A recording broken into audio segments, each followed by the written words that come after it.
Hello, Crickster here with another video, and this time I'm going to look at my royal keep that I built for a couple of shows. And we're going to have a quick tour around it and why I built it, what's going to happen to it. So let's check it out.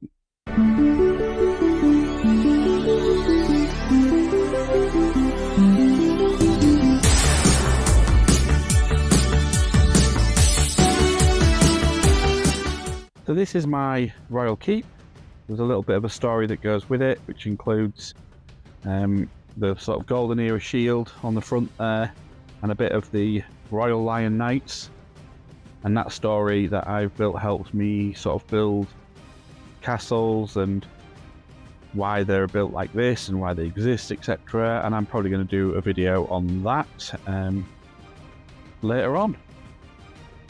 So the reason for building this was originally this was going to be the royal keep as part of the story in my castle town, and it was going to be the home obviously of the king and queen, who were, keep the story short, presiding over a golden era which included the many different knight factions. And I was going to have it up on this side, particularly this side here. I was going to have that against like a cliff face, very difficult to penetrate, hence there's no windows in this side. This side here, not this bit here.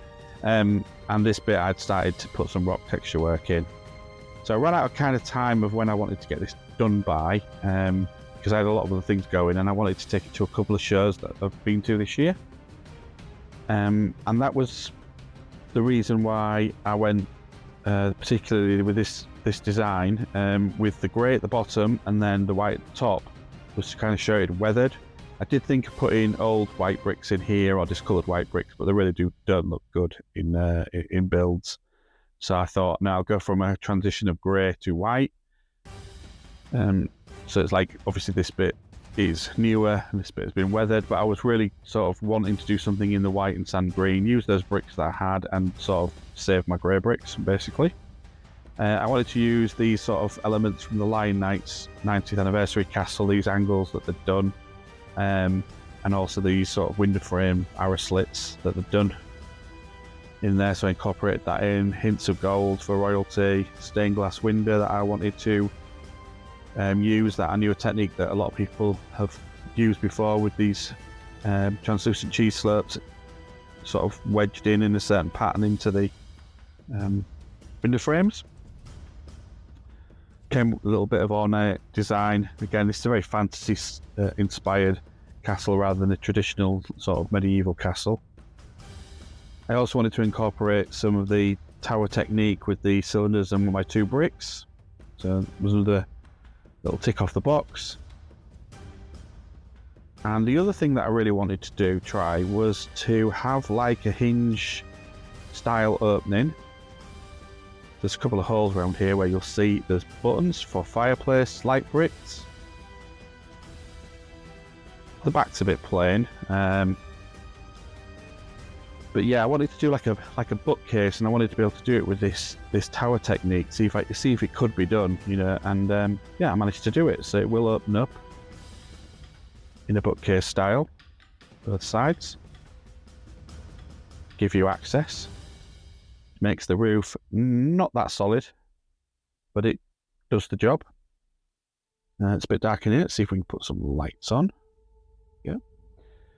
So yeah, the plan was to have a throne room, use that golden gate. That again is the same technique from the back of the Lion Knights castle that I wanted to use. I've definitely gone off that idea now because it just looks really drafty. Doesn't look particularly efficient with having a big fireplace down here. And as I said, the big fireplace has a light brick in it. A little button on the outside that will light that up. Snot style staircase that I like the effect. Managed to pull off with that one. And a little bit of a balcony.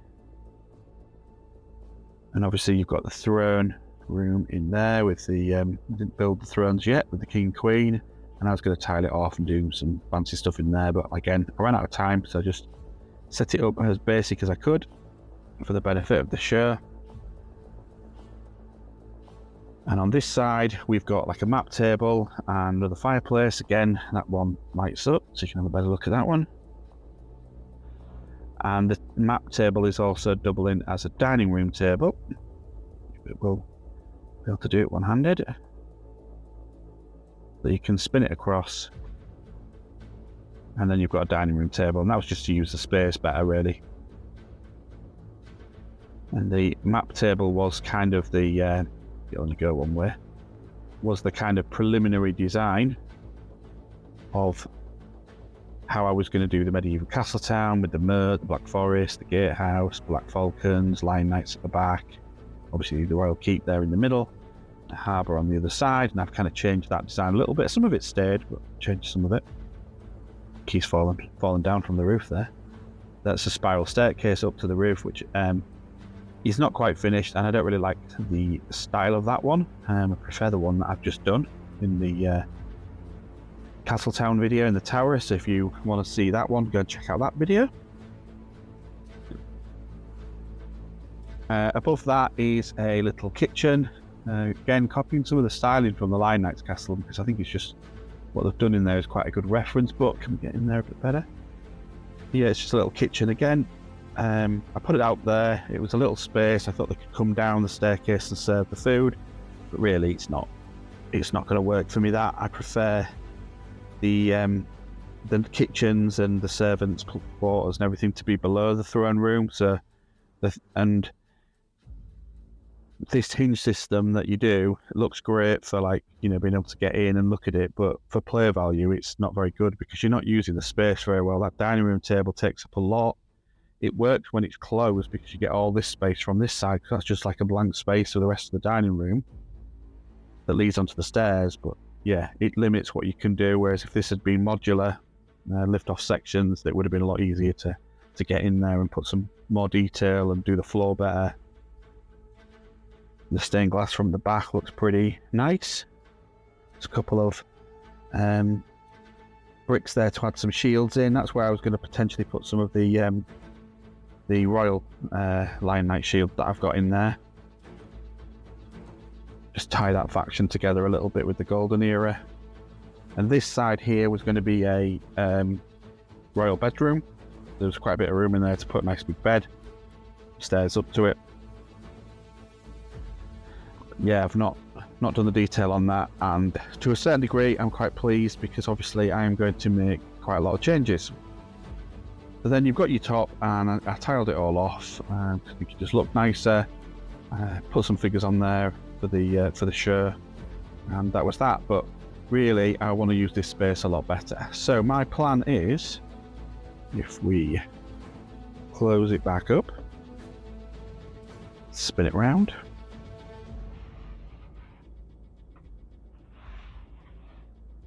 So my plan is to build the throne room on the first floor, and underneath, as I said, I'm going to incorporate that into the town with some servant quarters, kitchens, that kind of thing, access in for deliveries, especially because it'll be close to the dock. The second floor will be the royal living quarters, and then on the top floor, I'm thinking, because I haven't got that much room inside the main castle space with what I'm working with, is to put a royal garden up here, somewhere nice to sit, a little bit Game of Thronesy style or House of Dragon styling, where they can come up here and there's going to be you know, plants, flowers, fountain maybe up here on the top, and keep the tower system going, but do it modular. Now I've managed to get it to split, I should be able to do a modular of the tower. Keep the sword in and change the colour a little bit. I want to either make it all white with sand green and gold accents, or maybe use another colour, but predominantly take this grey back so I can use it in other parts of the castle, because I'm running out of grey as always. I do like these bits that I've done on the side construction that give it a different front. They look nice if they were in white. or sand green. So if I can find them to replace them, that would be good. And yeah, it'll just be built in a little bit better. So I'm hoping that's going to work more for what I want. And I'm planning on doing some kind of staircase, marble-like type staircase with the white up to where this will be a solid door rather than that golden grated door, or even a golden door. I don't know yet. It'll be some fancy door. It's a white staircase. I've seen it on Dubsy Bricks, his video of his fantastic mock of that he's doing project of Jabba's Palace. He came up with a really good idea of these big sort of steps to recreate that scene in Jabba's Palace, and I think in them in white, it's going to just look great leading up to the throne room. So there'll be a way of the servants can go underneath, and anybody who's going straight to the sort of throne room, feast room, because I'll try and incorporate that all into one. There'll be this sort of extravagant ornate entrance into it. So yeah, that's the plan, and hopefully that is going to work. So we'll see what happens, but I wanted to record this one, show you my thinking behind it before it obviously gets changed significantly. I know some people have seen it on shows, but some people didn't manage to get there and see it opening and have a chat. And also it's there preserved for myself. So thanks for watching the video. Hope you enjoyed it. If you did, give us a thumbs up and consider subscribing, because there'll be more castle videos coming. And I appreciate everyone that's watched the videos so far and given me the feedback. Please let me know what you think to my ideas and what you think to this one. And yeah, thanks for watching. I'll see you next time.